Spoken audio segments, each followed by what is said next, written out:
이번에 먼저 LS 일렉트릭부터 확인을 하겠습니다. 어제 이제 소식이 나왔던 것 중에 하나가 엔비디아에 팀 엔비디아에 함께 합류하게 된다라는 이야기가 있었습니다. 그런데 이제 반응을 차트상으로 좀 살펴봤을 때는 어제 대량 거래가 좀 실리면서 윗꼬리가 달리고 마무리가 지어졌습니다. 보통 이런 차트가 그려지면 전형적으로 매도 사인으로 판단을 하게 되는 건데 오늘도 그래서인지 한 1%좀 밀리고 있는 분위기이긴 하거든요. 이걸 어떻게 좀 판단을 해봐야 될까요?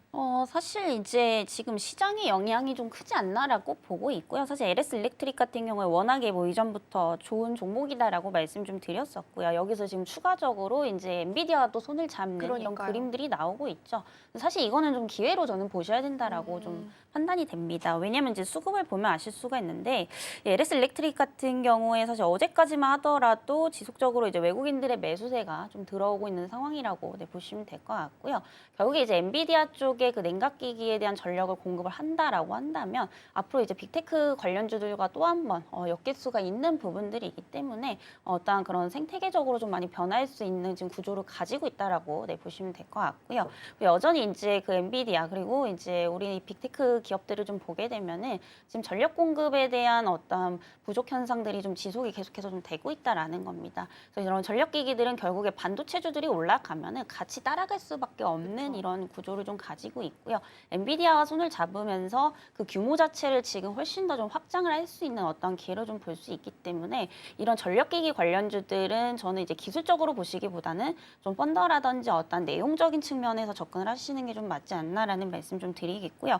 어제 이제 최고점을 찍고 나서 오늘은 좀 조정이 나오고 있습니다. 그래서 어느 정도 지금 물량이 많이 터졌으면 모를까 사실상 어제에 비하면 그냥 조정 정도 수준으로 좀 보이고 있기 때문에 만약에 이렇게 하락을 또 한 번 한다라고 했을 때는 오히려 좀 매수의 기회로 삼아 보셔도 좀 좋지 않을까라는 말씀 드리겠고요. 그리고 우리 시장이 지금 말씀 주신 것처럼 지금 4년 전의 고점까지 약 7% 정도 지금 남은 맞아요. 상황입니다. 정말 얼마 남지 않았고요. 4년 만에 지금 계속해서 상승세가 좀 시현되는 만큼 여기에서 주도주를 좀 찾자라고 한다면은 여전히 좀 반도체라든지 전력기기가 될 수밖에 없기 때문에 포트폴리오에 하나씩은 조금 담아 보셔도 좀 좋지 않을까라는 의견 드려보도록 하겠습니다. 네, LS 일렉 먼저 살펴봤습니다. 이제 버티브라는 냉각 업체에 이제 부품을 공급하게 된다라는 이슈가 있었던 거고, 버티브가 엔비디아에 납품하는 거기 때문에 결과적으로는 팀 엔비디아를 같이 이뤄 나간다라는 뉴스가 나오게 됐습니다. 다만 이제 그럼에도 불구하고 반응이 물론 두 자릿수긴 했지만 생각보다는 크지 않았다라는 부분에서 좀 질문을 좀 드려봤고요. 오히려 이때 조정이 좀 나온다면 기회로 삼아봐도 좋겠다라는 말씀 주셨습니다.